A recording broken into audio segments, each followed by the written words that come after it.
For one last time in the 2024 season, we get ready to go for Toyota GR Cup North America. The action has always been frenetic. The action has always been fantastic. And for one last time, we get to say hello to these beauties in the 2024 season, the Toyota GR Cup spec chassis that all of these drivers race.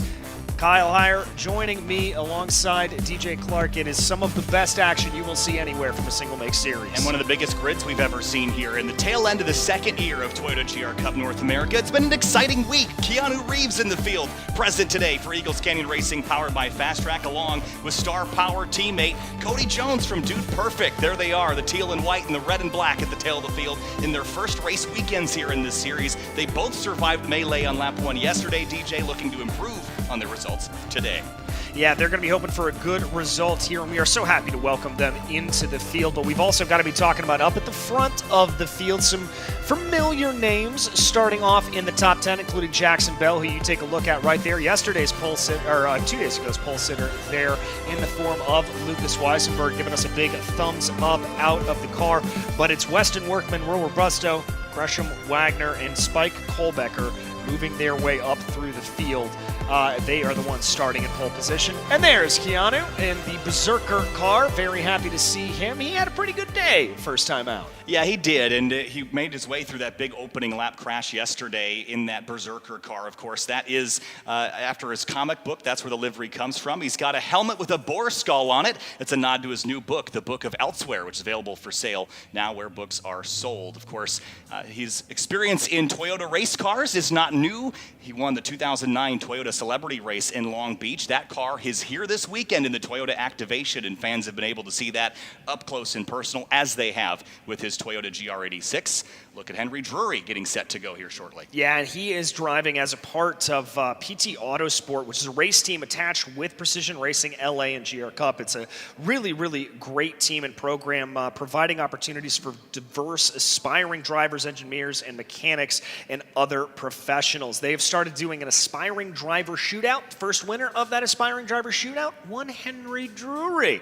And that's how he got to be where he is today. So we're happy to welcome him through the field. He had a great day yesterday as well. He sure did, and he actually comes from a figure skating background, but he had a back injury that prevented him from doing that, so racing was the next natural thing for someone that has so much attention to detail. Cody Jones from Dude Perfect, we mentioned him earlier. It's an exciting weekend, his first time racing in a professional setting.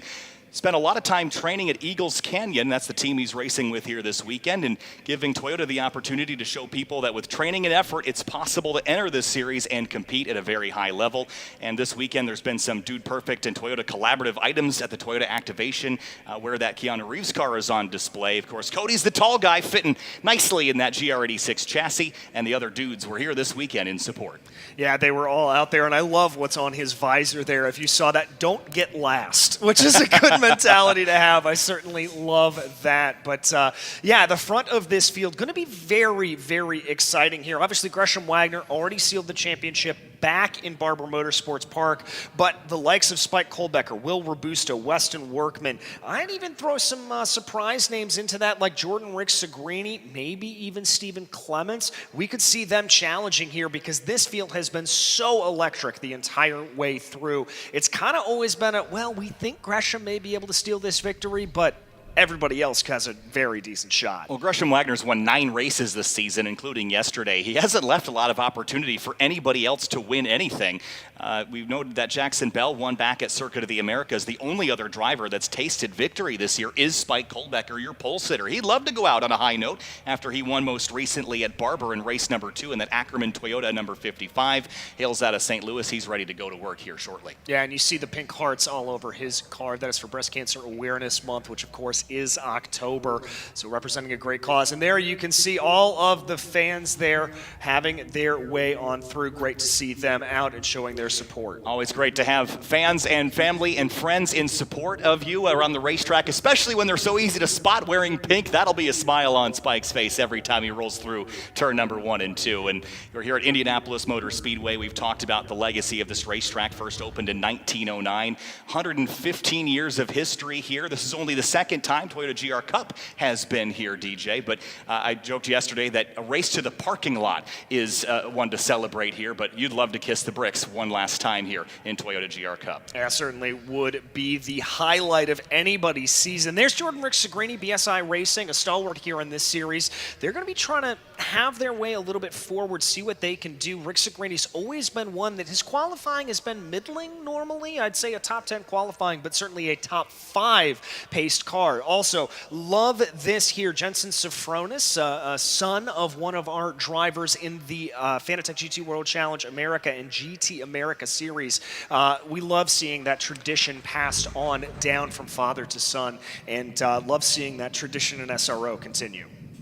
And of course, for Jensen Sofronis, he's also 13 years old. So, this first time in a car at all was back at VIR earlier this year, before it was just karting experience. And welcoming tens of thousands of viewers from across the world here as Keanu Reeves and Cody Jones have quite the following that have joined us here today. DJ, as cars roll off the grid for a couple of pace laps before we turn them loose for a 45-minute race, the season finale of this year's championship. No pit stops, an absolute sprint race is what we are going to be seeing here from the Indianapolis Motor Speedway.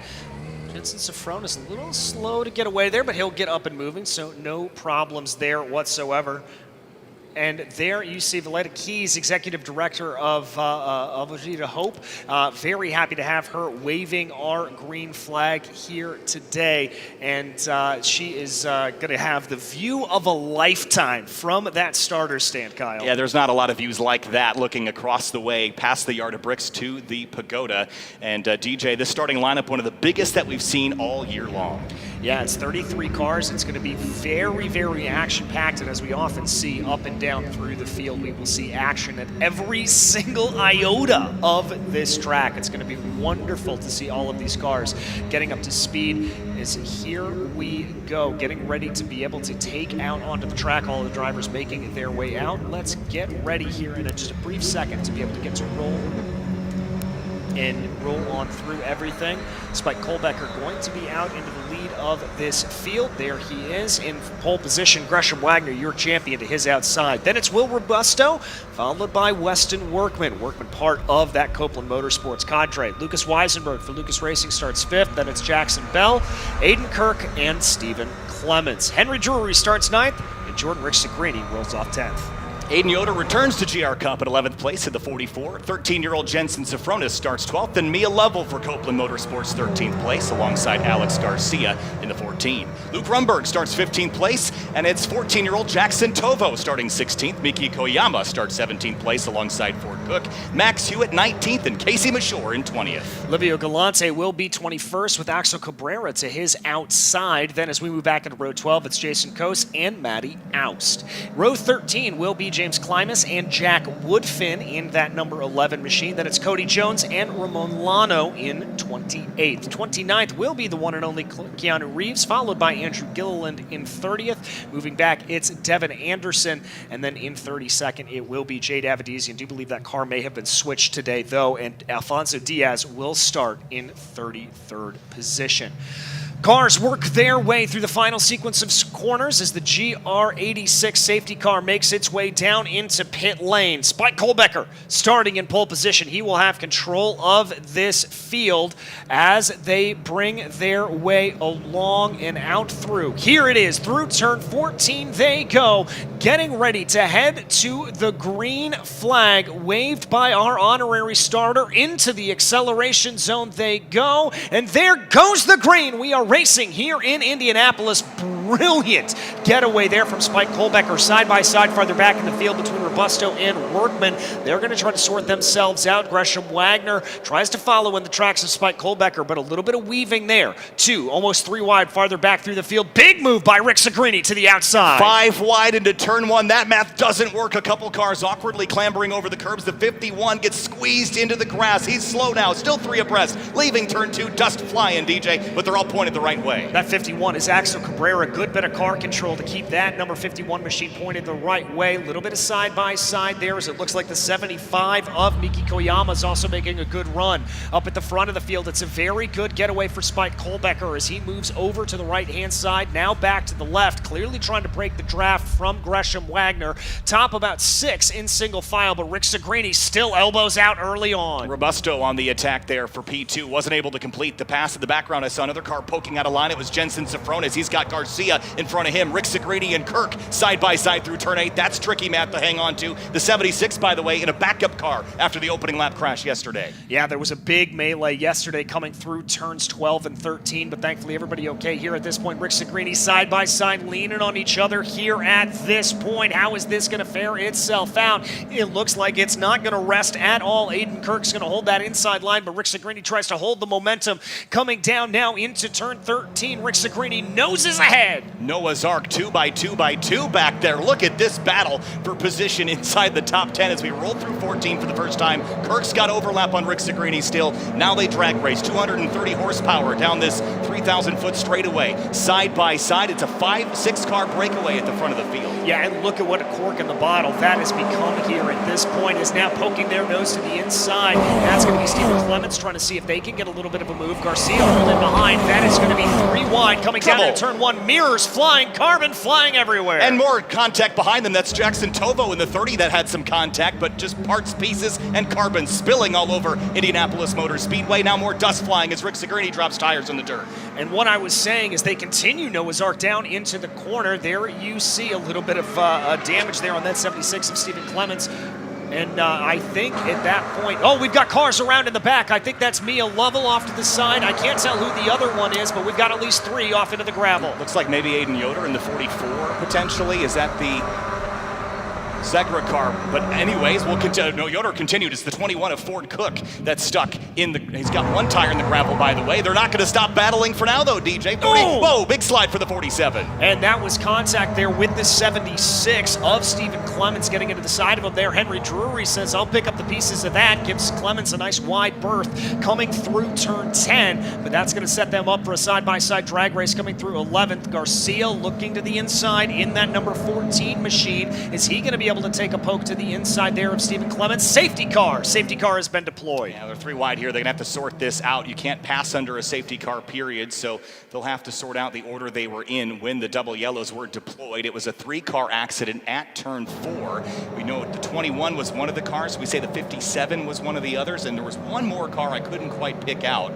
But we heard the spin in the background, but didn't see how they got together. Turn 4, though, DJ, it is a siren song. When that door opens, you just want to drive down there, but it's such a flat, long corner. It's so easy to overdrive. Yeah, it really is, and it's very, very indicative. We talked a lot about it at Barber Motorsports Park through the last sector of the track. It's very similar to that. The door opens because you've got to take that corner as wide as possible, but that door is going to shut.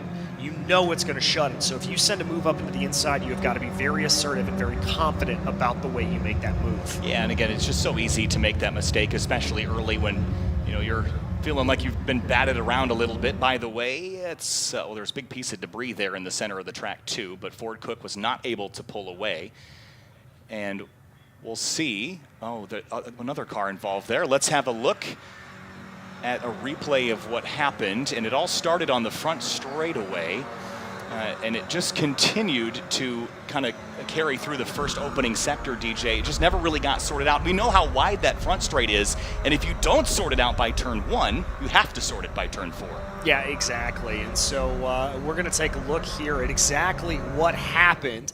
So this is that side-by-side up at the front of the field. Big pieces of debris flying everywhere. There we see a little bit of that contact that we talked about. There's the 57 of Mia Lovell. Now that's right around where that happened in the number 21. So let's keep our eyes right here.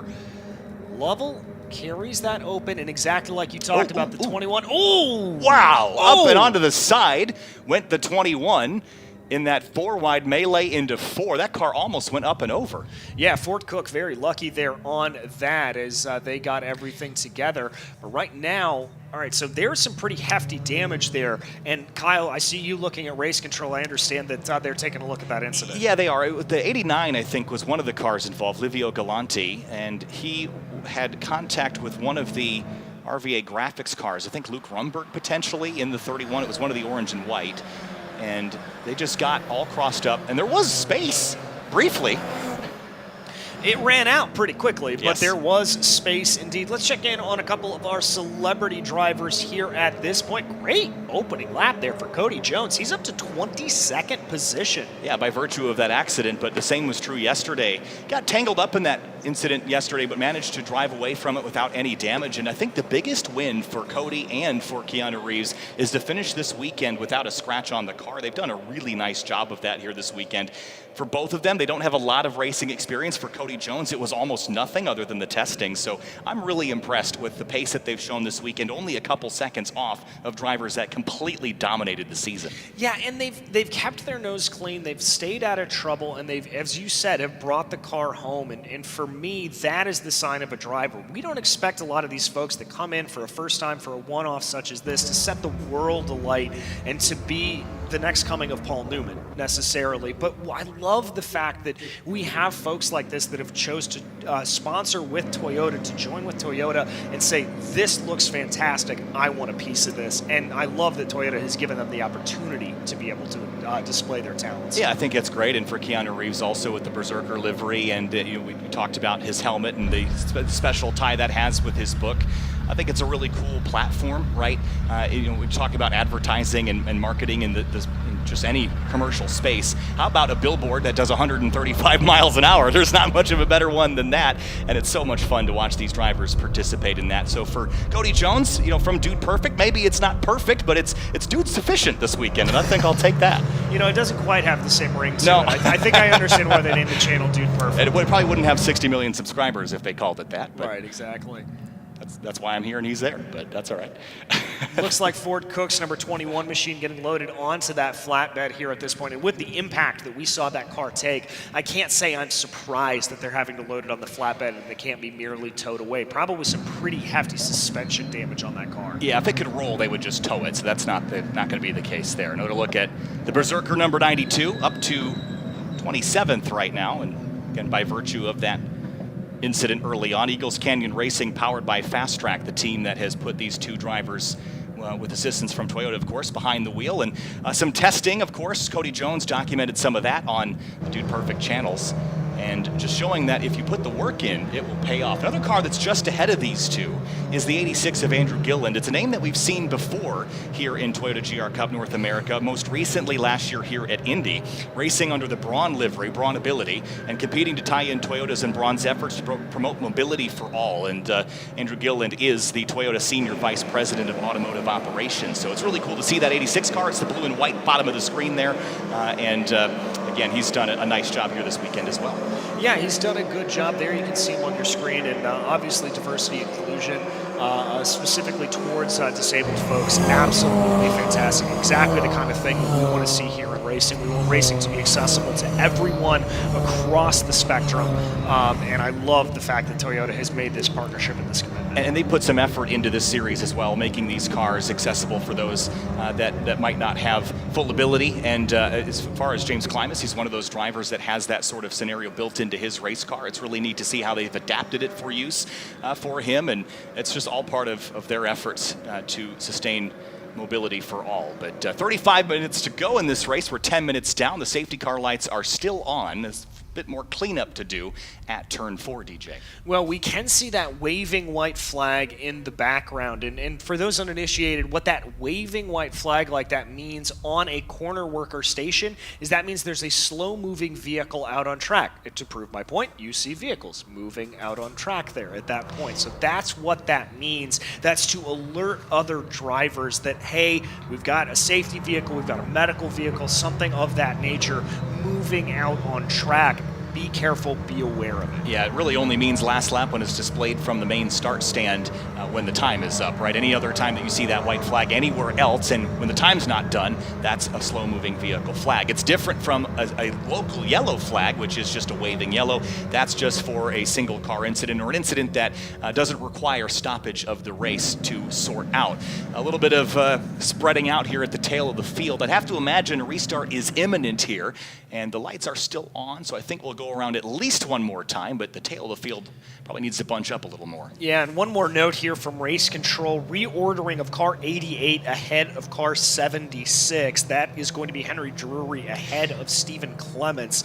And that, I think, is that pass, that action that we saw coming out of turn 10 into 11, down into 12, right when we called that safety car. Yeah, it's tricky. When you're in a 3-wide scenario, it's really hard to know who's ahead when that safety car is deployed. So they'll go back and look at video and see what car was supposed to be where. They feel that the 88 was supposed to be ahead of Clements, and it appears that they have done that now. So the 88 of Drury will now slot into 9th place. A lot of weaving going on, DJ. The Continental tires picking up all the clag and things that are trackside, and they want to get those tires as clean as possible, the slick Continentals, for the restart. Mia Level heads down pit lane.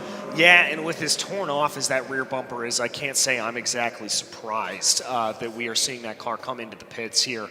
You got the shot of it earlier on where there was literally nothing left on that rear bumper. She took a pretty hefty knock. As she'll come by the camera here at this point, you can see it. Not really a danger to anybody out on the track necessarily. Doesn't look like there's anything falling off, but very, very tough. They're just going to try to get that last little bit off. Kyle, let's take another look at this replay. Yeah, again, here's the contact between those two cars, Kirk and Clemens there on the run down to turn 1, and it just creates this melee. And then the 57 gets squeezed there between Jackson Tovo. So watch the 89, the gray and orange car, and then the 31 of Luke Rumberg. Here's the white and orange. They're going to tuck to the inside of the 89, Olivio Galanti, right here, and they're going to make contact and just bam, right into the side of the 21, up and onto the side, and that's what brought out our full course yellow.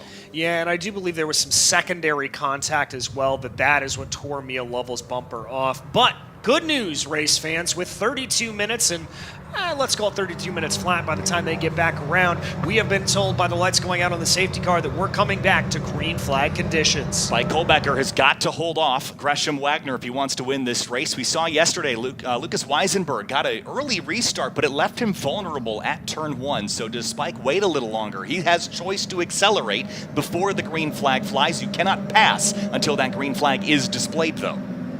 All right, so let's see what they do as they come up and over the tunnel out of Indy turn 1. Down into road course, turn 12. Again, Spike Kohlbecker will lead this field around. He is able to go as pretty much from now on out wherever he wants to. He's going to start to get on that loud pedal here shortly, and there he goes. He is back up to full chat as they head back onto the 5/8 of a mile main straightaway here. Green flag in the air. We are back to racing at Indianapolis. A little bit of a spread out there farther back in the field. Wagner's going to hold in right behind as it looks like right now that's going to be a close battle between Workman and Bell. Yeah, a little bit of weaving happening here. Here comes Wagner to the outside. Look at Lucas Weisenberg, 3 wide down the inside of turn 1. It's going to be a squeeze play with Jackson Bell and RickSegrini is the meat and the sandwich here. A little bit of tag, a little contact there through 2. No, and RickSegrini still doesn't look like he's got that underneath him. The 2 there of Robusto also going off into the grass. Didn't lose that much time, so he'll be thankful for that. But that is going to give that 3rd position back over to Westin Workman. Yeah, Kohlbecker defended from the Wagner car very, very well there at the opening corner. It's sometimes hard to defend when they get to your outside because they can pinch off your exit. But Kohlbecker clings to it for now. RickSegrini is side by side with Jackson Bell in the number 99 Copeland Motorsports car. And the run down Holman Boulevard almost folding the mirrors in, as we've seen so many times. A little touch there into 7. That was Bell and RickSegrini on the right-hand side of your screen. Bell's going to be able to hold on to that position, but now it looks like Aiden Kirk in the 47 is going to be able to fight back a little bit, try to get his way forward. Side by side. Oh, car off. That's Westin Workman smoking from the left front. And that left front wheel is pointed the wrong direction or opposite from the right front, so he's got major issues. The runner-up in the championship, he's been runner-up so many times this year. It will not be true of this last race of the season. No, it won't, but the battle continues on here at this point. That's the 76 machine. Stephen Clements, oh yeah, that tire is not doing well. Weston's going to try to bring that car back around, I'd imagine, to pit lane. That's Clements sideways, and here comes Aiden Yoder sticking it in on the inside. 4 wide, DJ, in turn 14. You can't do that. 5 wide! Down the front straightaway. How about this in Toyota GR Cup? Across the bricks How many cars do you want? Oh, this isn't Pocono, boys. This is fantastic. My goodness gracious. I have never seen that many cars, that many abreast down the Indianapolis Motor Speedway front straightaway. Now into the funnel. They're down to 3. It might still not be enough. The 41 of Jensen Sofronis squeezes the 51 of Axel Cabrera and the 76 of Clemens. A little bit of donuts on the sides of the cars. The 41's in the dirt, the 51's in the dirt. And that's going to lose them a lot of time, but it looks like here that Axel Cabrera is going to be able to go 3 wide now down into turn 4. That's going to be Sofronis down to the inside. The 09 that you see there is Maddie Aust getting her elbows out and trying to push her way up in the order a little bit. Sofronis has got to be careful. That's almost a cut course penalty. Yeah, he's going to lose some time, though, so I don't think they'll be too concerned about it for the time being. There's another look at Max Hewitt, the BSI racing car, the blue, black, and gray. And then, of course, Aust in that blue and orange Endava car on the attack of Axel Cabrera. Jensen Sofronis dropping some spots here in the anger on this lap. Yeah, going to go down there, and Westin Workman has been able to get that car down into pit lane, but you called it absolutely perfectly there. Meanwhile, up at the front of the field, it looks like a 2-car battle now that Workman's running into a little bit of problems. Robusto not too far behind, but it is definitely a 2-car breakaway between Kohlbecker and Wagner. Let's try 5 up here, too. Why not? I mean, this has already been thrilling, but Robusto's got a little work to do to catch Wagner and Kohlbecker. But once they get side by side, and I think that they will, I think that 2-car is in the catbird seat for a spot. Yeah, I think you're right about that. Drivers making their way through 12 and 13, looking actually single file for once. Behind them, Weisenberg, Bell, Drury. That's that second pack that you see. Wagner doing what he's done so many times over the course of this season, stalking his prey up at the front of the field. Kohlbecker goes to the inside to try to cover off that advance. He's going to hold it down to the inside. Here he goes. That's going to be Wagner trying to make it work. He's got that overlap, but is it going to be enough? Oh, he slid into the 55. He clears Spike Kohlbecker, though. He was chasing the car across the road. Now Robusto trying to go the long way around at 4, tucks it in, and it'll be to run down Holman Boulevard that he'll have to try to steal one of these 2 spots away. I'm really impressed here by Will Robusto. We haven't seen him for a minute. I don't believe he was back out with us at Barber, but he is really putting the moves on here, and he's got a great run on Spike Kohlbecker. Kohlbecker's going to move to the outside. I don't know if that's an offensive or defensive move from Kohlbecker, but he's certainly going to be offensive here as he's going to try to go around the outside of Gresham Wagner. I tried it, but it's harder here at 7 than it is at turn 1. Gresham's still chasing the car, though, so maybe if Spike could give him the boot. Here comes Robusto to the inside.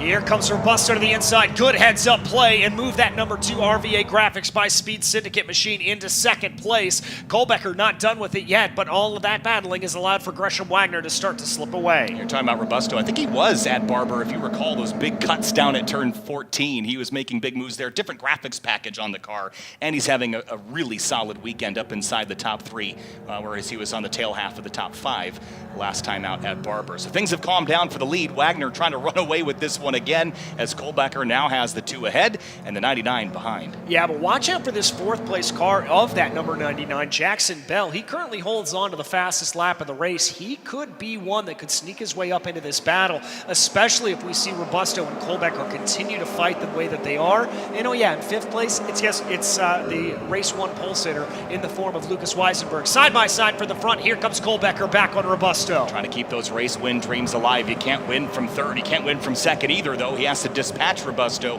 and set sights forward again on Wagner. But every time Gresham Wagner's gotten lead, save for maybe once or twice last year, he's been able to maintain it. So it's going to be a lot of effort to run him back down now that Gresham's got clear road. Yeah, it's going to be very tricky to be able to do. But if anybody can do it, I think these 2 drivers up here, if they stop fighting with each other, they may have a chance to be able to do just that. There we see a little bit of a half-hearted think there from Will Robusto, trying to go to the inside of Kohlbecker. He's not going to do it. They're going to stay in line. Farther back in the field, Cody Jones into a little bit of a battle here. Gotta love to see that.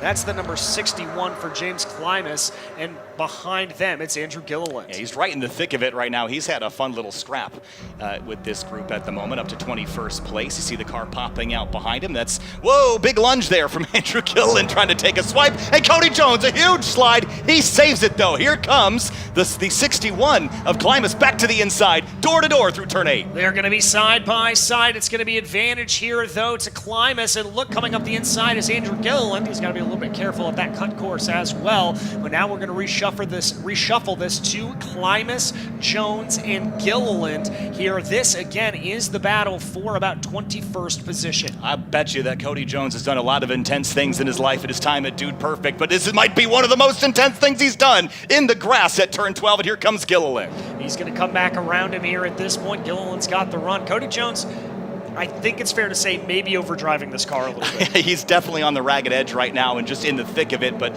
he'll get it back straight. He spun out yesterday in that collision, but he managed to salvage a pretty solid result. He'll drop to 23rd, but refocus. This is what the training's all about. When you have these intense moments in a race car, you have to keep your head straight, and as he'll agree with, a lot of this is mental. Yes, it is. By the way, we have had a penalty assessed for that beginning lap incident. It was to the 31 of Luke Rumberg. That was a stop and hold penalty of 60 seconds. It has been served. Well, here's a guy that's having a slightly quieter day, but maybe that's not a bad thing. That's Keanu Reeves in the number 92 Berserker car, and at the moment he runs in 24th place, right behind Cody Jones. Funny how that works.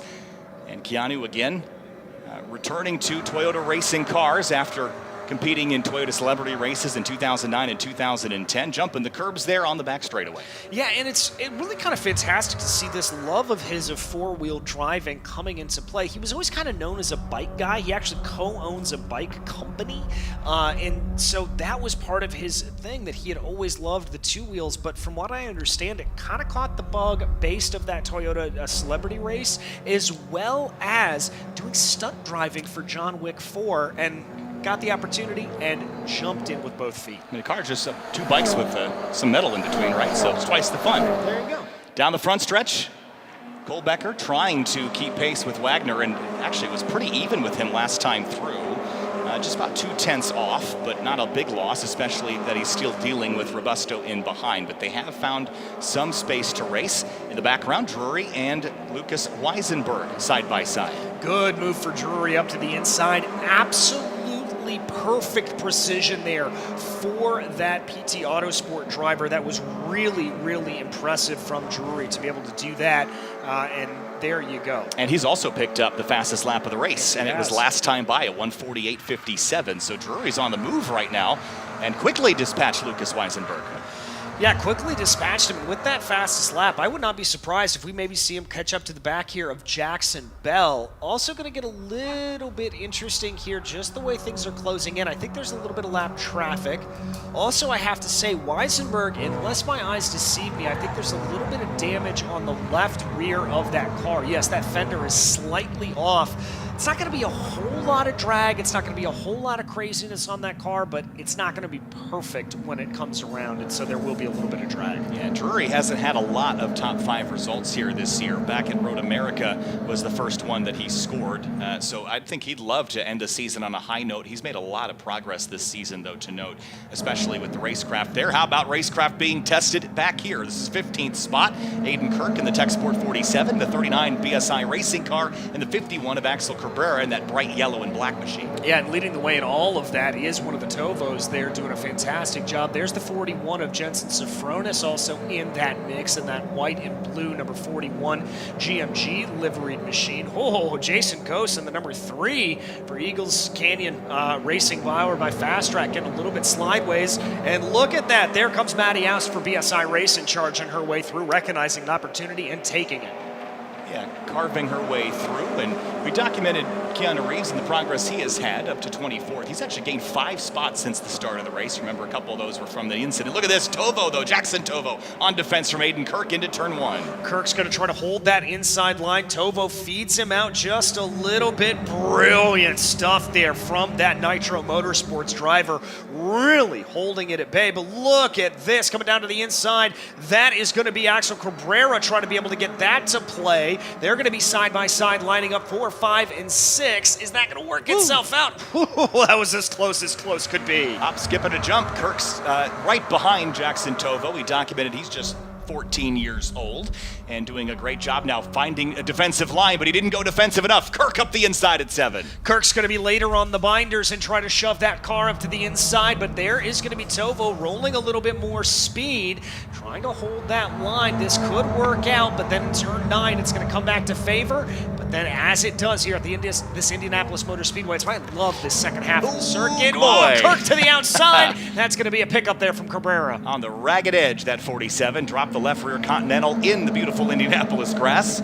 And Jensen Sofronis taking a look to the inside of Max Hewitt. That's a really shallow line. Can he get it stopped? A little bit of hip and shoulder there, and he's through. I thought for sure that was going to be contact there with Aiden Kirk, but Kirk is going to go to the inside there, kick up some dirt along the way. Nice move from Jensen Sofronis with that crossover, knowing that it was there. A little bit of hip and shoulder, elbows out racing, but that was heads up driving from the 41. There'd be some proverbial bruised rib cages after this with all the elbow jabbing we're doing back here as we make our way across the stripes. Sofronis and Kirk back at it again. A little stack up going into turn 10 last time around. And we're not done yet with Jackson Tovo hanging on to 12th and Cabrera chasing him to the left into turn 1. Yeah, here they go down into the line. Kirk with a very defensive line is going to hold that out there. The 39 there of Max Hewitt going to try to get the run on Jensen Sofronis.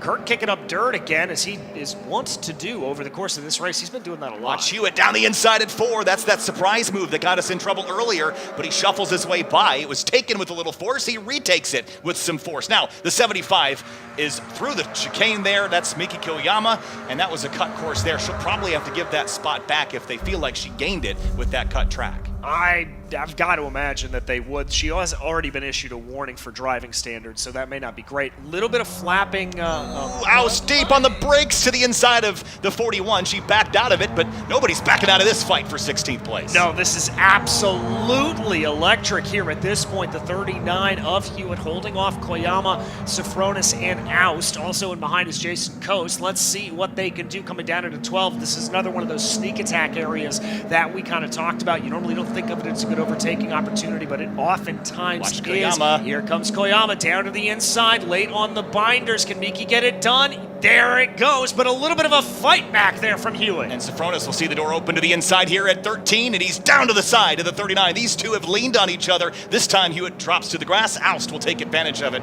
to driver's left, and so will Jason Coase in the 3 to the outside. And I've got to say, this is one of the best races we've seen from Maddie Aust. She really came into this season with a lot of fanfare, hasn't necessarily delivered. She's delivering here in this race. Yeah, she has. She's learned a lot this season, came from a car that made a lot more horsepower last year, so maybe had to unlearn some things about the other cars she was driving in the TC series last season.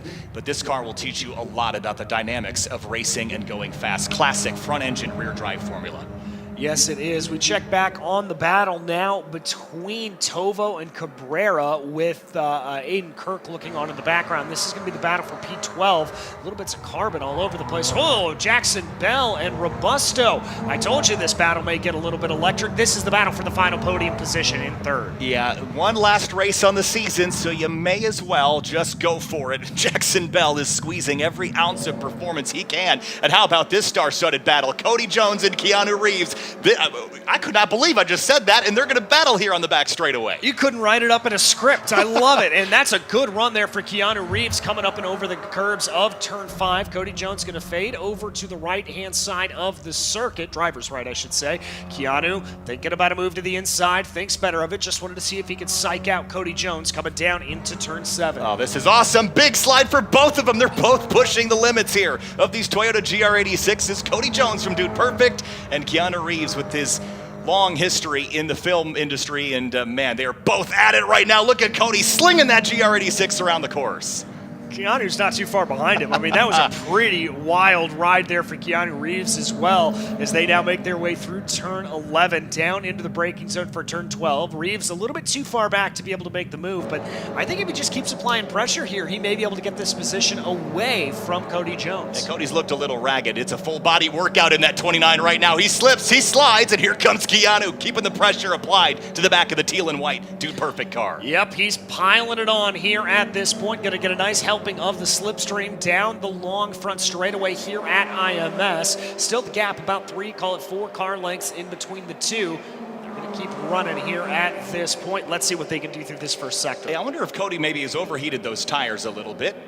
That is a wild, wild drive that he is in right now, and into turn 1.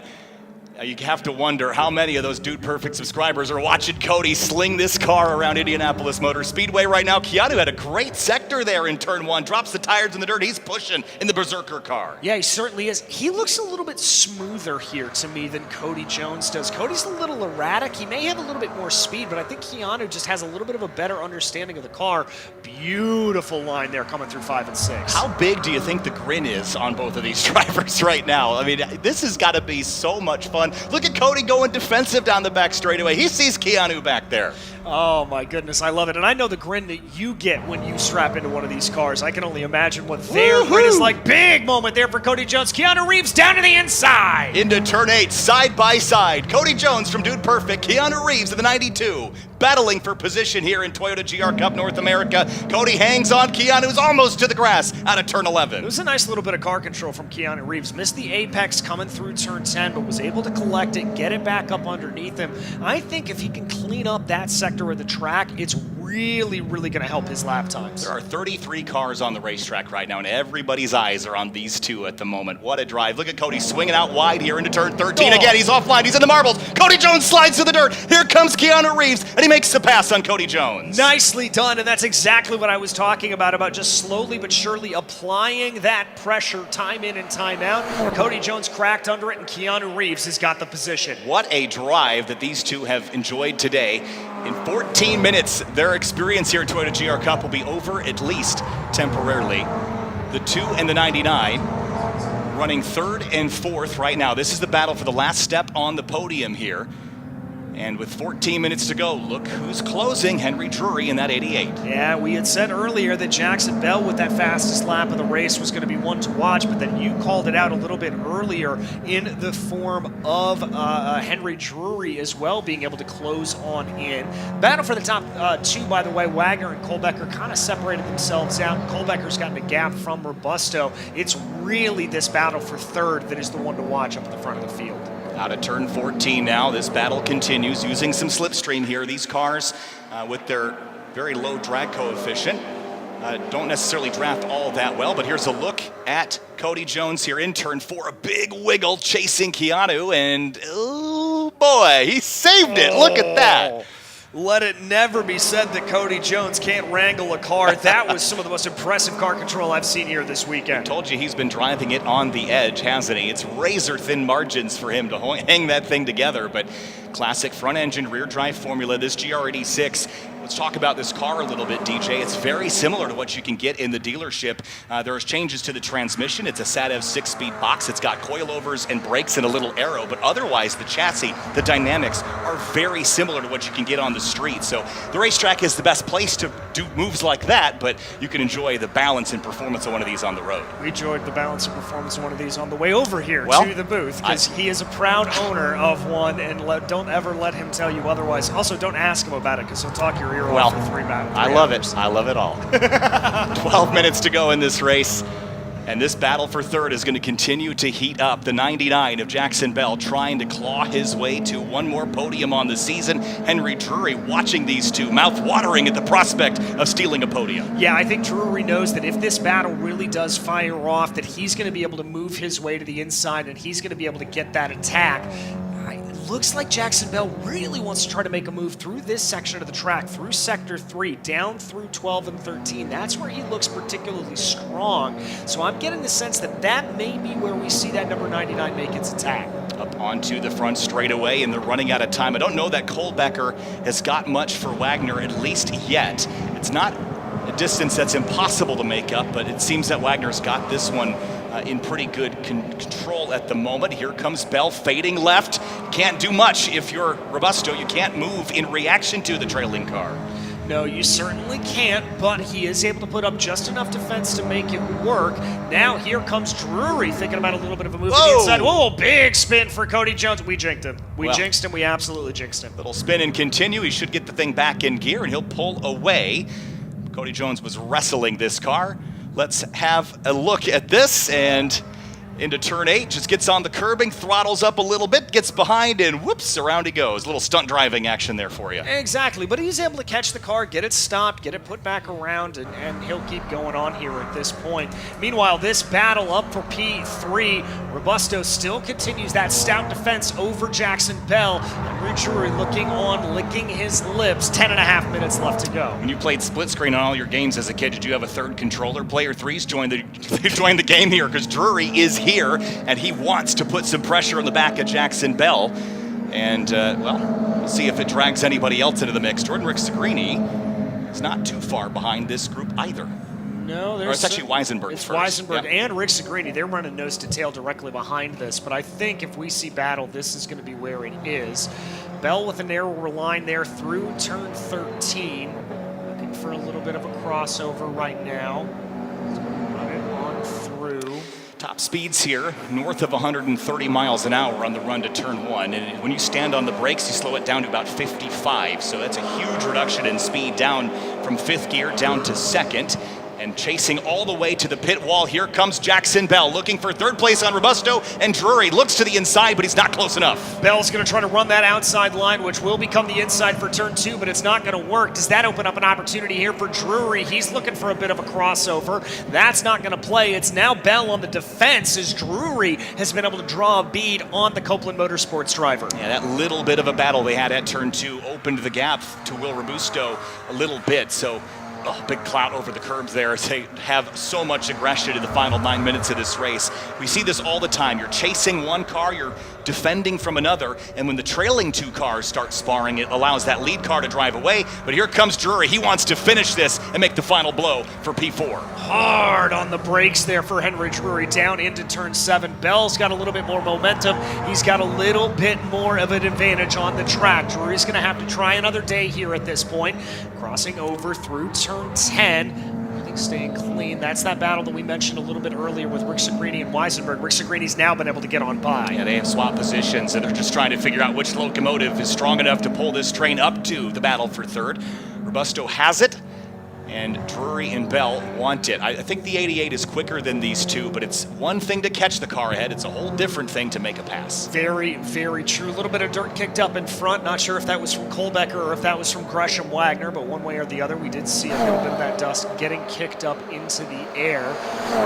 They go flying past, and a little bit of defensive driving there, preemptive defensive driving from Will Robusto trying to break that toe. Yeah, I don't know how, the toe isn't all that strong. I just feel like you're making the straightaway longer by doing this. Jackson Bell feels the need to go defensive on Drury. They're both going to chase each other back to the racing line, and the 2 is in really deep. That might be too deep. Jackson Bell's going to get a great run through 2. He's going to get a great run through 2, but it's going to close him up. Is it going to be enough to be able to make this pass? He's going to be right to the rear bumper of it. Boy. Oh, almost 3 wide coming into turn 4. Yeah, Robusto read that very well. So did Jackson Bell. A little push and a shove from the 88. Drury has patience no more. 7.5 minutes to go, and through the 5 and 6 chicane, and RickSegrini and Weisenberg are closing. Yes, they are, but they're going to have to get through this battle before they deal with anything else.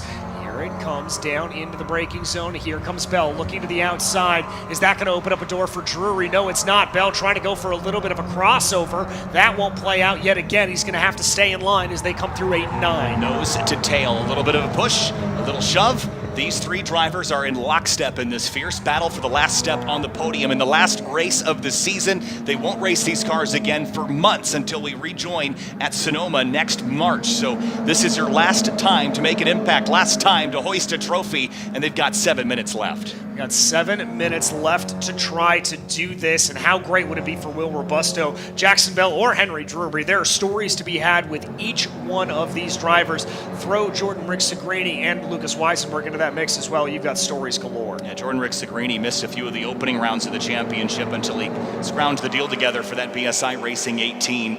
Really impressive in his first starts back at Sebring last season. Scored a 2nd in his first ever race. Has had flashes of success since. And there he is in that orange and black car in the tail. He's got another orange and black car behind him, and here comes Drury to the outside at turn 1. He's going to try to go for that long bomb into the corner. No, he's going to look for a little bit of a crossover. There's some debris on the exit of the track there. That shouldn't be any of concern to these 3 drivers, these 5 drivers. We have to say now, as Jordan RickSegrini is pretty much caught up to the back of this train. There's some debris on the 99. Part of that fender That too. flare is hanging off. That won't be of any concern. These cars have some aero, but they're not quite like a GT3 car where they're stuck to the road with downforce. So any of the body work, as long as it's not providing too much drag like a parachute, it'll be just fine. You can bring it back with some battle scars. Yeah, you can bring it back there. Here comes Bell taking a poke to the inside. Again, don't know if that's defensive or offensive, but Bell certainly thought, or Drury certainly thought it was defensive because he's going to take a big look to the inside. Drury goes around the outside of 7. Now he's going to have the preferred line. Bell's got to be careful without contact. Oh, boy. RickSegrini gives him a little bit of a touch, and that's Drury with the move, but Bell's all crossways. Yeah, he got a shot. Here comes Weisenberg. They're 3 wide out of turn 10 now. The 46 Lucas Racing car picks up 2 for 1, and Jackson Bell with the clout from the 18 drops in behind. Yes, he does. Great run there for him. They jump onto the binders there. Bell's still kind of looking to the inside. Drury now has his goal. He wants to close down on Will Robusto with under 5 minutes left to go. Yeah, so this 3-car battle is now shifted to the battle for 5th spot as Robusto and Drury will now scrap for P3. As you mentioned, under 5 minutes remaining. And this battle, I think, is going to get fierce because these 3 drivers, maybe Weisenberg's in a good spot, but RickSegrini might feel shorted, and same with the 99. Yeah, most certainly will. And I'll tell you what, RickSegrini wants to make amends for that as soon as possible. He's going to dive it up to the inside here, and he's going to get by Lucas Weisenberg. Jackson Bell says, I'll have a little bit of that. He's 3 wide. And he was too deep. He had to bail out. If he didn't, there would have been contact. It would have turned the 18, and that would be huge drama. But he thought better of it and backed out. These two, the 18 and 46, they'll continue in the battle for 5th. Yep, they'll continue on here at this point. RickSegrini just holding on to that position ahead of Lucas Weisenberg. Going into another presumptive overtaking opportunity down into turn 7. Wouldn't be surprised if we see a move for Weisenberg. RickSegrini looked a little bit slow. He is slow. He's got an issue there. You see the blinker on for a moment. Just letting the 99 of Jackson Bell go back by. He'll tuck back into line. I don't see any obvious issue with the car. It is car 18 was ordered by race control to cede those positions because of the incident at turn 10. That was when he got into the back of the 99 and forced him wide. So race control not taking kindly to that. And the 18 dutifully moves back in behind. So now we focus our battle back to P3. And Drury continues to try to reel in Robusto. Last time by, he was not faster. This time by, though, he will be. It's a pickup in sectors 1 and 2 by 0.2 of a second. And there's the official confirmation from race control, and that is why we saw Jordan RickSegrini slow down coming out of turn number 6. Yes, we did see that on the screen. Now here at this point, we're going to focus in on this battle. Lucas Weisenberg, Jackson Bell. This is for 5th place. Lucas Weisenberg started the weekend off with a pole position. He'd never had one of those before. Jackson Bell sees a gap. If you no longer go, you're no longer a racing driver. We talked about that challenge and for the podium spot. Robusto on defense from Drury. Drury tried to make that move to the outside, as did Weisenberg, but it looks like Jackson Bell is going to be able to get that 5th place position away from the Lucas Racing driver, although the 46 looks very strong, could make a little bit of a run here into turn 4, but that is a danger zone, as we often talk about. Here they come, out of 4. They'll say in single file order, RickSegrini a little bit off the pace, and here, Kyle, I do believe they should be coming to the white flag this time by. Yeah, down under the final 2 minutes here briefly, and it's about a 1:41 lap, so we should expect to see the white next time by. Look at this battle again. Drury on the outside of Robusto. Lap traffic ahead. Are they going to get squeezed? Little bit. 3 wide there for just a moment as Drury tucks in behind Robusto, and that opportunity to sneak up the outside went away, and he'll have to try again. Yeah, and that was Ramon Lano that they were trying to get out of the way, that he was trying to get out of the way there in the battle. Really did everything he could, and yet again does everything he could. He's just caught in a bad position here at this point, so Ramon's going to be able to get on by, and we check back on this battle for 5th place. You can't just hit the disappear button. Everybody's expected to coexist. It's not compulsory to move out of the way when you have those blue flags that signifies faster cars are coming, but it's probably the right thing to do depending on where you are in your battle on the racetrack. Bell, Weisenberg, RickSegrini, they fight for position, and the 3rd place fight's coming up on Cody Jones. He'll have lead lap cars in the rear view here shortly. Yes, he will, as these drivers streak towards the line. Race control has officially thrown the white flag. 1 lap to go here from Indy. 2.4 miles, 11 turns left. Battle for 3rd, battle for 5th, both on the screen now. Big defense from the 2. Big defense from the 99 into turn 1. this is going to be it. And coming back to the checkers this time, who wants P5 in the last lap of Indianapolis? Well, RickSegrini wants P6 right now. He's going to make the move to the outside, to the inside there of Lucas Weisenberg. Weisenberg, I think there was a little bit of contact because he got all kinds of squirrely. Yeah, and coming into turn 4 now, Jackson Bell clinging to this position for the time being. Nobody touching Gresham, Wagner, or Spike Kohlbecker at the front right now. The third place battle, the fifth place battle are the ones being hotly contested. Yes, they are, as now they work their way down Holman Way. Let's see if anybody's close enough to be able to make this. Henry Drury certainly thinks he does. Whoa, big move! Down the inside. Shades of Colton Herta going down into that corner. Can Drury roll it up in time? He's going to run out onto the grass. Robusto shuts the door. And that might have been Drury's last opportunity with dirt on the Continentals here into the final sector of Indianapolis Motor Speedway. Drury hunting for his first podium in Toyota GR Cup North America. To the inside here of Robusto. Robusto shovels him to the side of the racetrack. The 88 squeezes through into third place. There was just enough width for a car there, and Henry Drury found it. He's going to play defensive. Robusto trying to be able to get that inside line away from him. It's not going to play. They come down through turn 13. Cody Jones with a spin in the background trying to catch it. Contact between Drury and Robusto. That's going to send Drury to the outside. Robusto has the position, trying to four-wheel it here. Coming across the line, it is Gresham Wagner taking yet another victory on the season. Kohlbecker there as well. As we try to sort this all out, it is going to be Robusto, followed by Bell, followed by Drury, RickSegrini, and Weisenberg. Oh, the elbows were absolutely out there at the end, and Gresham Wagner in the number 5 championship, and he's going to put 2 cherries on top this weekend, burning it down at turn 1 in celebration. His 10th win on the season for the number 5 car, and he will be proud of that, as he should be. Other cars coming across the stripe. Yoder in his return, 8th place. Garcia, Clemens, Mashore, Cabrera, the rest of the top 12 at the moment. But what a season it has been. Tovo, by the way, snuck into 12th. Cabrera, Kirk, 14th. Koyama, 15th. And happy birthday to Jensen Sofronis. I mentioned 13 years old. Things have slipped away on the final lap, but he had turned 14 today. That blows my mind that kid is that young. But here is another one of the great feel-good stories of the day. Keanu Reeves coming home in 24th position on the lead lap here.